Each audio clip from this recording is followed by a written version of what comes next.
Welcome to BuckarooTV, your resource for B2B marketing for manufacturing and related industries. You create unrivaled products and services. We tell your story. Now on to the show. Good morning and welcome to BuckarooTV. I have a very special guest with me today, Keith Hyatt, who is the managing partner of FMI Digital Studios. Good morning, Keith, and welcome. Good morning, Deborah. How are you? It's great to see you. It's great to see you. I'm sure you're enjoying some of this beautiful weather. Yeah, I've been waiting for it for sure. So why don't you tell us a little bit about your background? Sure. I grew up in Cincinnati, and basically I played golf and went to Auburn University to play golf and was majoring in marketing and advertising. And when I left Auburn, I started FMI, which was in 1997, basically as a website development company, but then soon evolved into building more digital assets that really live on the web. In transitioning in 2003 and 2004, really not building websites, but more building the content that lives on the websites, which are the renderings and animations and configurators and all that sort of stuff. And so that's been the last 20 years since then. So, I mean, why did you get into digital? I mean, what prompted you? Did you have the foresight to see that's where the technology was going? Well, I love to sell stuff.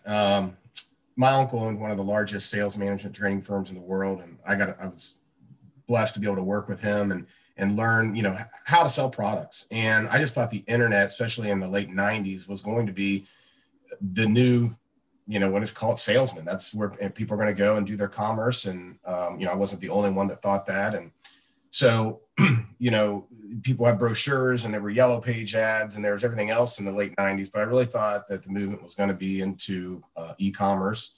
And I really have a passion for helping companies sell their products or services. And so we looked at the best tools and things that were available to create a sales presentation that would live on the web. And that meant renderings and animations. So that drove me to there. That's neat. I'm sure you remember as well as I do when people said, oh, the web's not going to be around. You don't need a website. And you're like, right.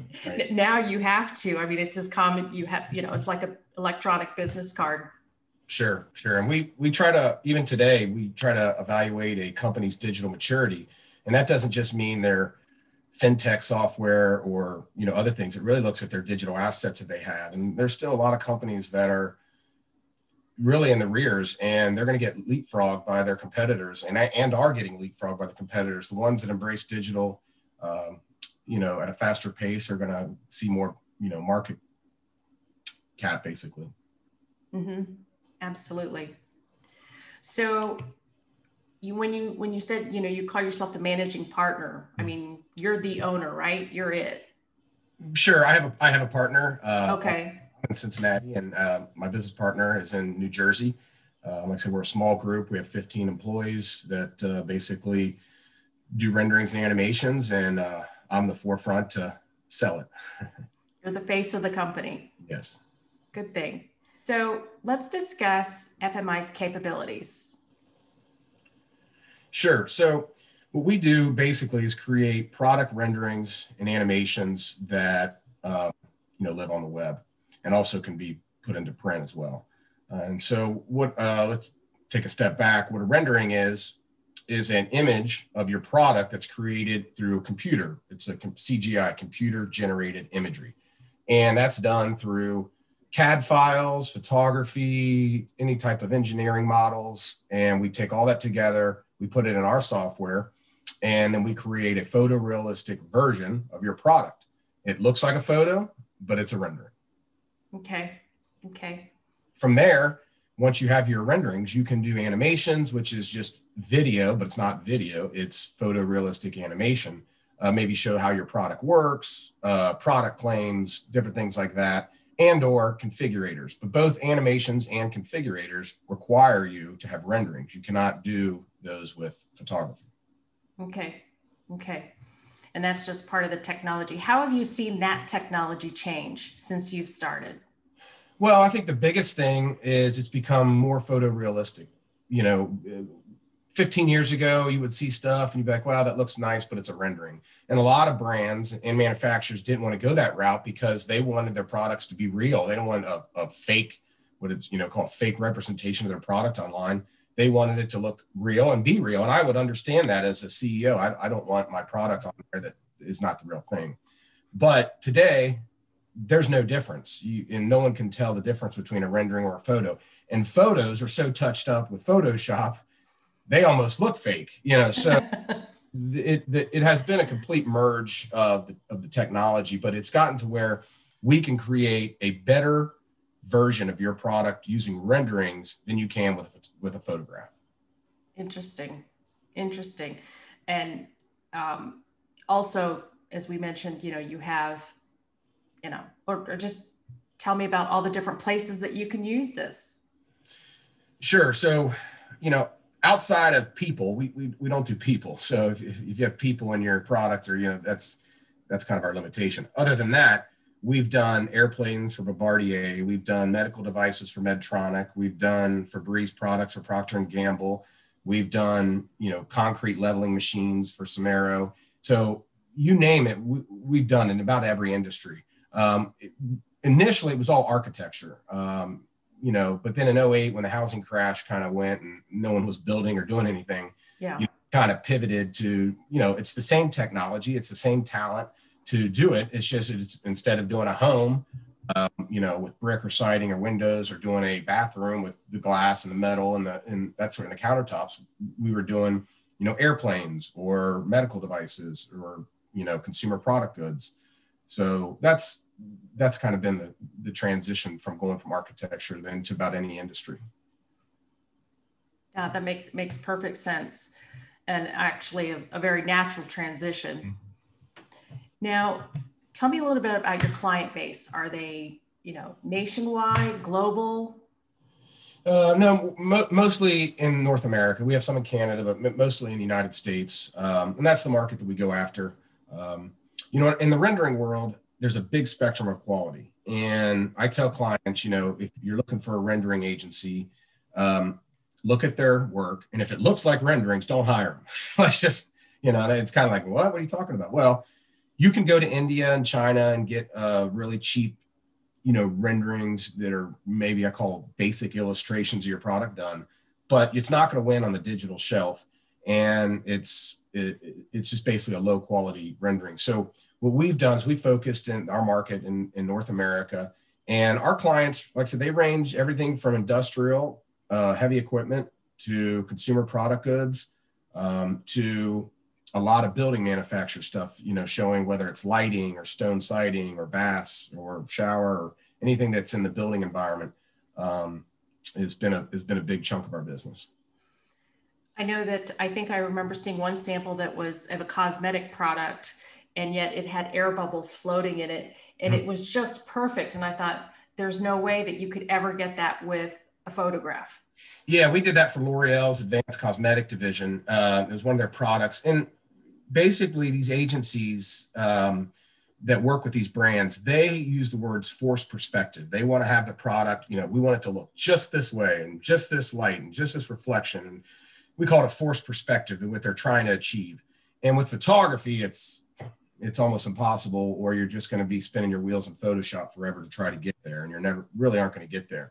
And so when we created that product and bottle and packaging, they wanted to have so many bubbles, so the size of the bubbles and reflection, of the liquid inside and that sort of thing.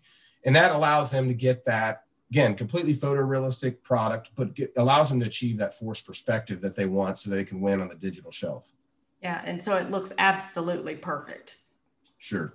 And especially in the cosmetic industry, no blemishes are allowed. Right. Yeah, exactly.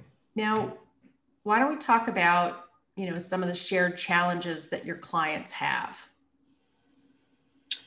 Yeah, I think what drives some people to renderings that maybe not know about it or have, maybe just been reluctant to use the technology is, it's not that we're eliminating photography, because we really need photos of the product. We need to know what it looks like. Even if you have engineering files, we have to have something to know what the product looks like in detail so that we can create the exact, details in the rendering. So the challenge is to create an in-scene imagery that inspires. So let me give you an example. Let's say a lighting company, and they sell a beautiful chandelier. Well, that chandelier on a white space background in a photo booth is not really inspiring. And it's not going to inspire anybody online to go, oh my gosh, let me share that with my social media and let me show my wife or my husband, and maybe we want to buy this. This really looks great. It's on a white space background. So they would have to create a photo shoot that's on trend with today's trend, get their light installed, and then do a photo shoot. That's a heavy lift for one product, you know. Mm-hmm. And so that can go for about anything. Like I said, it could be lighting, or it could be a concrete leveling machine that instead of showing a white space, you show it in a beautiful warehouse where you just leveled all the concrete. You know, so it's the in-scene imagery that is the heavy lift for brands and manufacturers. So with renderings, once we have their product rendered, we can put it anywhere. Like Tiffin Motorhomes, we did their motorhomes, and then they gave us some beautiful imagery of some curvy roads and the mountains, and you know, and so we rendered the bus, the RV, into the scene. Looks completely photorealistic. It's inspiring. You see it, you're like, oh, I want to go on a road trip. You know, so basically in-scene imagery with where your product lives. That's the heavy lift, and that's where renderings can really shine. And then we also talked about within the renderings, tell us more about all the different mediums. Once the renderings are created, you know, what's the life of my digital asset? Where can I use it? Yeah, so renderings aren't just for e-commerce. A lot of them are done in print. You know, obviously everybody in their mail gets tons of print catalogs. And so it is imagery that can be put to print as well as e-commerce. Some of the big benefits of doing renderings is a configurator. So if your product has 10 colors, 20 sizes, you know, 10 options, next thing you know, you've got 4,000 SKUs. Once we have it modeled and rendered, we can create easily the different variations. One of our clients is Green Tech Planters. They make really awesome planters for outdoors and indoors, but they have, you know, one color and one size can be 20 colors and 20 colors. And so, you know, to shoot all that is just not feasible. So what we do is we create a model of the product, in their case, the planter, and they've got, you know, many SKUs of different planter sizes. And then once we have the model made, we can easily create all the different colors and textures so that online the user can then see exactly what it's going to look like, their color, their texture, their size. How do you, I know a lot of times color can be a finicky thing because everybody's monitor shows it differently. Everyone's set of eyes sees it differently, as well as when you print it, it can print different. How do you create consistency? Yeah, one of the big things is people don't want to see something online and then get it and it look different, and that's very important. And you know, a certain dark red might look one way, like you said, on your monitor, and look another way in print, and look another way when it gets there. So what we do is we take the actual product itself and what it looks like to your eye, to a 50 millimeter, you know, camera lens, which is what your eye sees.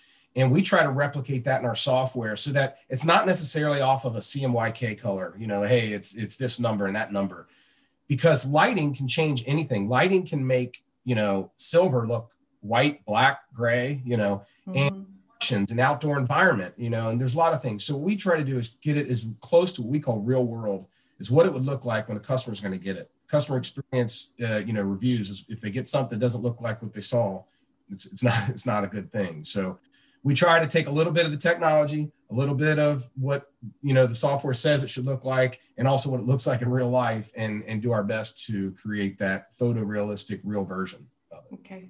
Merging all of those aspects. It's really interesting, because you're right that I never thought about,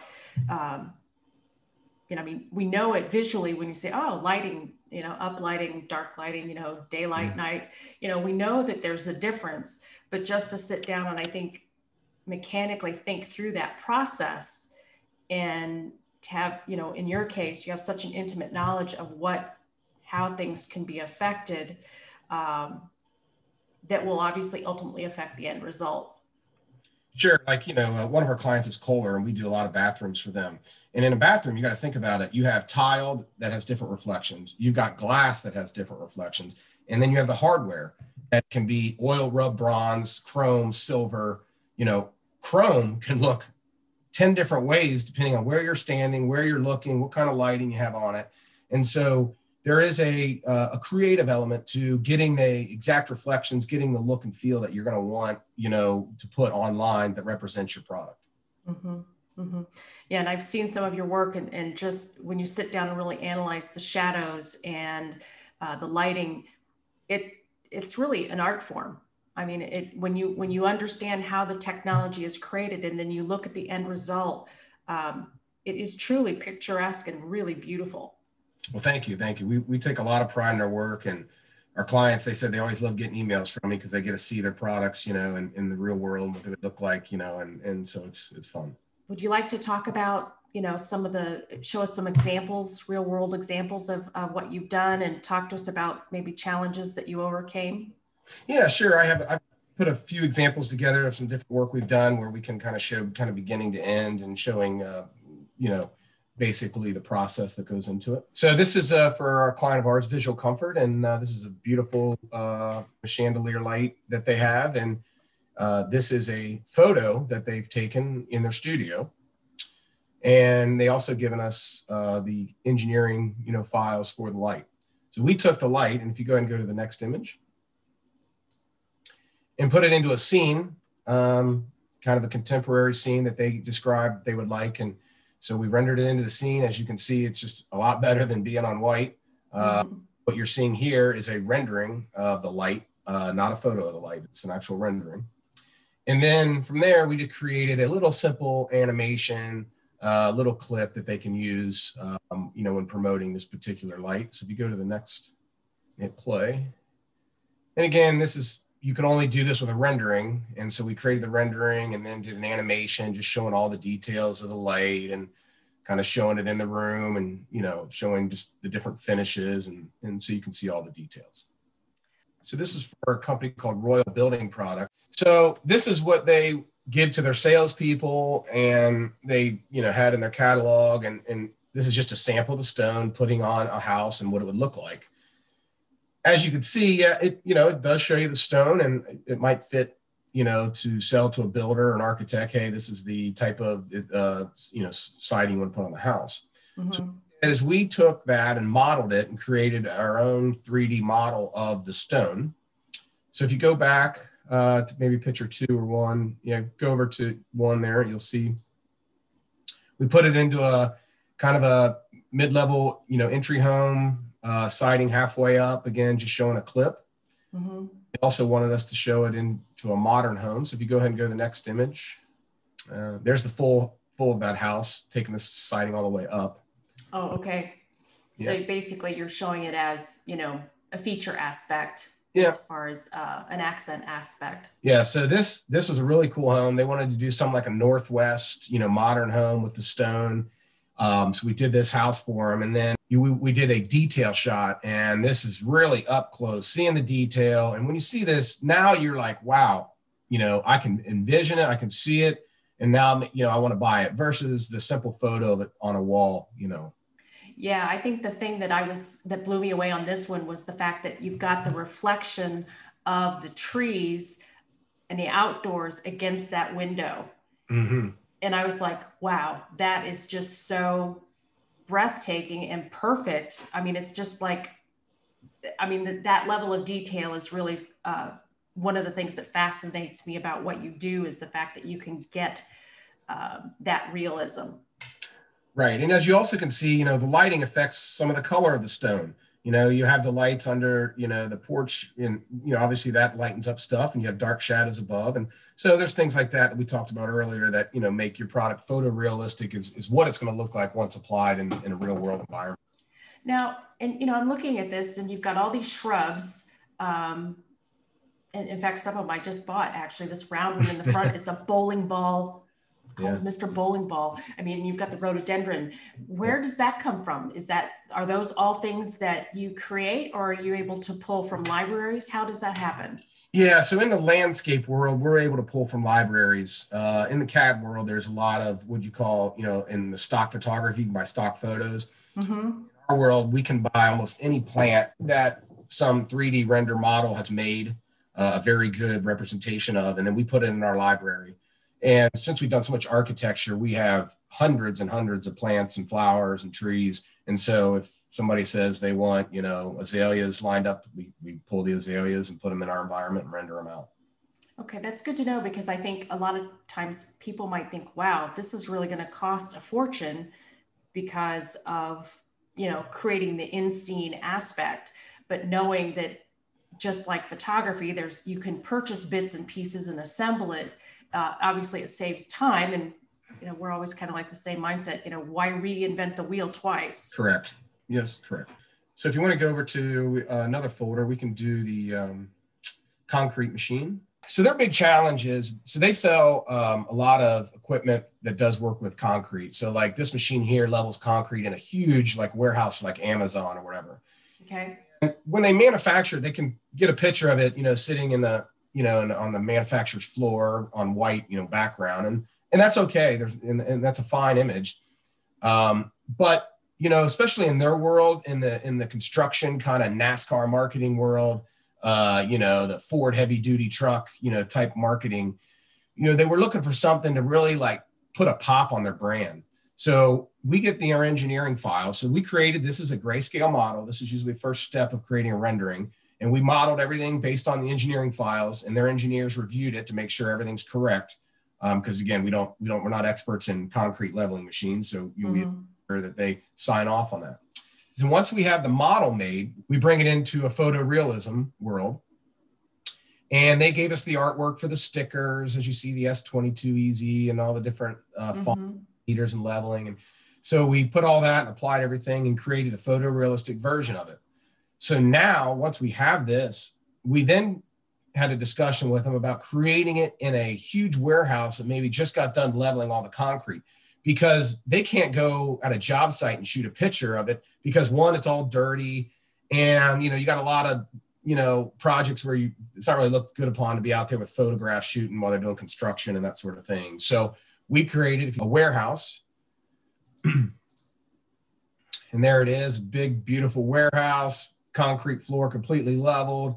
And when we talked about that forced perspective, we kind of lowered the camera angle, and here it is, this great concrete leveling machine. And so that's that's on the cover of their their brochure and what they use on their presentations when they're selling equipment and to their dealer network, and they've had a lot of success with that. Okay. And then again, is this the warehouse, is that something that you've created, or you're able to pull from a library? No, we created that. Okay. All right. Now, was this created from an actual warehouse that they did? They gave us some examples of some warehouses where they've, some big warehouses, what they look like and stuff. And so we kind of replicated some of the concrete beams and some of the rafter structure and the lights that you see up there. Those were taken from warehouses that they gave us examples of. So they gave us kind of examples to go off of. Yeah. Okay. Yeah, that's great, because I love the light shining down from above and everything. And then, it makes it look like some place that you'd want to go work and eat off the floor. It's so clean. Right. Yep. So this is a photograph of in downtown Cincinnati, and to the left there, next to the guy on the mural, is just a parking lot. Mm-hmm. The developer wanted to present to a couple of different companies about putting their, what it would look like to put their company there, or in their storefront. And so they were doing a presentation to Orange Theory Fitness about, hey, this would be a great location. It's, walkable, livable town here, and there's a lot of apartments nearby. And so they gave us the architectural drawings, and what we did is created a photo montage. So to the right is the actual building, and that's a photograph. Mm-hmm. To the left is the Orange Theory Fitness building with condos above it. And so this is what's called a photo montage, where you take part of a photo, you take the rendering, and you bring them in together, and you have to simulate the lighting and everything that was created when you shot the photograph, and it makes it look real. And for a presentation, for a developer, an architect, trying to convince somebody, hey, this would be a great location for your business, this is a powerful image. They get to see exactly what it would look like, and it leads to getting the sale versus not. Yeah, exactly. Because as you said, and also it lets them see the potential in context of, wow, okay, condos above, urban living and all of that kind of thing. Correct. All right, so if we want to go to the last one, which is for Kohler, this was a new product launch that they had. They sell everything, pretty much the scones, the mirrors, the sinks, the toilet, the handlebars, the towel bar, the paper towel bar. They sell a lot of products in here, the lighting up top and all that. And they found a wall tile they really liked. But the wall tile it's kind of a glass tile that has lots of reflections. So we created this bathroom with all their products and created the full scene. So again, just more of straight on shot, another perspective, and you can see the reflections on the tile that they're trying to capture, again, with all their products. But then what we did is we did the zoomed in views. So if you go ahead and go to the next image, this allows, the viewer to see the details. And if you see here, this is their Calista brand, but if you see the lighting reflections in the tile, you're not capturing that with photography. And it'd be very difficult to do in a lot of Photoshop work. So we were get the exact reflections that they wanted to have it pop, but notice the reflections aren't too distractive to the faucet itself. But if also, you look at the metal finish of the faucet, it has reflections in it. Some of it's white, dark gray, silverish. So there's a lot of colors there. But again, creating an inspirational image that wants people, that gets people to buy your product. And this, I think we did a really good job with this one here. And if you go to the next one, you can just see a couple more detailed shots. The towel bar, again, just seeing within the tile, a lot better than just seeing it on a white background. So again, showing detailed shots. So creating a full scene of your products and then going in and showing detailed shots up close is kind of been the way they've gone with the different bathroom scenes that we've created. And one of the things that we haven't really talked about yet, that's a big thing, is staying on trend.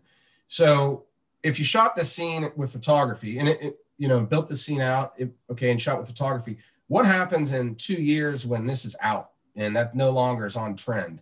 You have to basically create a scene again. What we can do is we can change the wall tile. We can change, if let's say oil rub bronze is now in versus this chrome, and we can change the metal finishes. If the white cabinetry is out and it's now another color, we can change that, and it be a fraction of the cost of what it was to initially create the whole scene. So now there's a cost savings involved and allows you to easily stay on trend. And obviously too, like we said, you've got the multiple colors of the pots and whatever. So if a cabinet manufacturer wanted to show the same thing, then they could obviously show the various cabinetry that's available. Sure. Okay, that looks great. I love it. Makes me want one just like it.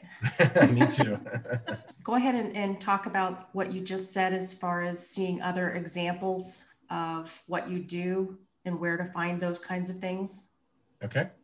So on our website, we have, which is FMIDigitalStudios.com. You can go on there, and our rendering gallery is broken down into industries, from aerospace to, medical, to consumer product goods, to architecture. So you can see the different examples of our work that are created in the rendering world. Okay. Now, one of the things that I had a question on is, okay, so let's say I've got this pen or whatever, but I don't have I don't have CAD. I don't have I don't have a CAD drawing of it. Does that mean I can't bring it to you? No, we can definitely model the product off of the product itself. It's just a little more work, which means it's a little more expensive to do. And basically what we have to do is we take the product, we shoot it with photography, we put measurements all around it, so that when we're building the model in our CAD software, that we know we got the exact sizes and dimensions. So yes, we can definitely do it off of just the product itself. But if you have engineering files, it's going to save time and money. Sure. Are there any other techniques that you use in that process for development? Well, we we use software called Studio 3D Max. It's an AutoCAD program that we do a lot of our modeling and rendering in. But we also have a lot of custom software that we've built that help us make things photorealistic. We've had agencies come to us that have 3D renders on staff, and they're like, we can't do this. How did you do that? And so we're glad to help them and do that. And it's just been 20 years of creating renderings and stuff. We've learned tricks of the trade, and the software is so big, even the people that have created the AutoCAD software don't know all of its capabilities. It's so sure. much. So, and every day our guys learn and they stay on it. And rendering, it's not something, basic rendering technology, you can get classes and learn, but to really become what I call an artist, where where your work is, not only is it photoreal, it's inspiring. That just comes from being in the trade for a while and continually, sharpening your skills and making your craft, work on your craft better and better every day. And that's what it takes. One thing that we haven't talked about is the ability for 360 viewing. Sure. So a 360 view is actually a rendered product that is put into a software, and we create 36 images, and it makes it so that you can spin it. So when you see 360, it's 36 images that are rotated, and then it creates a nice smooth rotation of the product. One of the things, the downside of that is you lose some really inspiring reflections and some of the details that you're going to get, because when you create an image from one perspective, you can add all these really cool angles, perspectives, shadows, and that sort of thing. Then when you put it into software to create the 360 file, it still looks good. It just doesn't quite look as good as a, inspiring, one, really high res image that you're looking at. So and it's applicable for some products, furniture and stuff, definitely makes sense. Sunglasses, we do it. I guess it makes sense. You can see the different details, but, for, like siding that goes on a house, there's no reason to do anything 360 in that realm, so some products it lends itself to, but others it doesn't make sense. Something that you said came to mind with the furniture. It seems like people that are selling furniture, whatever, I guess I'm wondering if it's the same technology where I take a picture of my room and then suddenly I can place the furniture that I'm thinking to buy into that superficially, so I can get an idea of what it might look like. Is that the same technology? Yeah, there's a lot of the furniture companies where you have it where you can kind of place some furniture in some rooms, and you kind of get an idea of what the room looks like. But it's kind of get an idea what it looks like. It's not inspiring imagery, Right. Like a lot of cabinet manufacturers, they have these little visualizers that allow you to kind of lay out your cabinet so you can see where your island would be and different things. And again, they're fine for an illustration purpose, to kind of see how you would maybe lay out your kitchen, right? But to get somebody convinced to buy your brand, you have to inspire them online. You have to win on the digital shelf, and your image has to be awesome. I mean, it's got to be the best looking, cabinetry or countertops or whatever you're selling out there. Once you get them on the hook, okay, then you can have them go to these, configurators that are a little simpler, that don't quite have as, inspiring imagery, but it's kind of more of a simple layout to see kind of how your room could lay out and what you need to purchase and that sort of thing. Okay. Now, how do you deal with manufacturers that say, have a core product, but then they have all these parts that can be attached or assembled or added? Is that kind of an application something that's doable and worthwhile? And yeah, the first thing that I tell brands and manufacturers that have like a lot of options, right? You don't have to show every possible scenario. That, when you're selling something, you want to get them hooked on your brand, your product, and why they should buy from you. And you don't need to show them every possible scenario to do that. So the first step is, hey, and it could be too heavy of a lift, some of your 40,000 SKUs, right? So the first is, how do we inspire them? How do we get them to buy into your brand and buy into your product? And we do that through inspiring them. And so once we create that, then you could say, well, here's 10 really popular options. Okay, maybe we'll include those in rendering and do those out. but you don't need to do every one. Because again, once somebody is convinced to buy your brand, the additional options and maybe little configuring, little details that could be added on can just be, shown as a simple photo or whatever, or just a simple rendering. Hey, this is an option you could put on it, but it doesn't necessarily have to be every option rendered out. Okay. Okay. And in that instance, is that where, especially like for e-commerce, is that where there might be a good blend of rendering and then object photography to, this is a component or a widget of? Yeah, I mean, it would all depend. Again, if they have to go shoot it with a photo, it might be sent. If they're going to do that, it might be worth rendering. But the rendering can be in a simple kind of white space too. It doesn't, because if they shoot let's say it's a doorknob and the doorknob comes in 10 metal finishes, we can just take the one doorknob and then apply all the finishes in the rendering world. They don't have to shoot 10 different photos of the doorknob. So again, it is a blend, Deborah, a little bit, and that's what we do. We consult with our clients and say, look, what does it take to capture the audience, get them to buy into your brand? How much do we have to do to get them there? And then from there, what makes sense and what's cost effective to render out the other options and that sort of thing. Sure. Now, do you have, you've mentioned P&G and do you find that there are big box Fortune 100, Fortune 500 companies that are only doing this? Oh no, it's across the spectrum. There's, like little mom and pop shops that have a cool product that they want to sell on Shopify. That's a big chunk of our business as well. Because they have 4 or 5 products and a couple options, and so they want it to look its best. And then you have the big companies the bigger companies usually we work through their agencies. So their agencies are tasked with getting good product imagery, and they're like, oh gosh, how are we going to do this? And so we have a lot of agencies that we work with that will kind of provide those assets for them. Okay. Well, this has absolutely been fascinating. I think I could talk to you for hours, and definitely I could just look at examples galore, because who knew that renderings could be sexy, but that's what you do. Yeah, you make them really, really beautiful and inspiring. Is there anything else that you'd like to add? No, Deborah, I thank you so much for inviting me on Buckaroo TV. It's been a joy to discuss this. And if any of the viewers are interested, they can reach out to me and we can discuss it more. So speaking of which, what would be the best way to reach you? Our website has a contact form at fmidigitalstudios.com.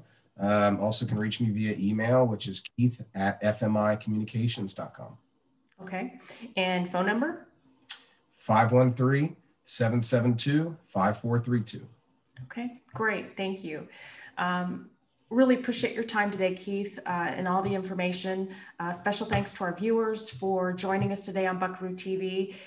Don't forget, if you have some windshield time, you can download the podcast and just take an audio version of this. And of course, share it with your colleagues and clients, and stay tuned for more interviews. And thanks for joining us, and we'll see you next time. Thanks for viewing Buckaroo TV. If you'd like to learn more about B2B marketing for manufacturing and related industries, please visit us at gobuckaroo.com.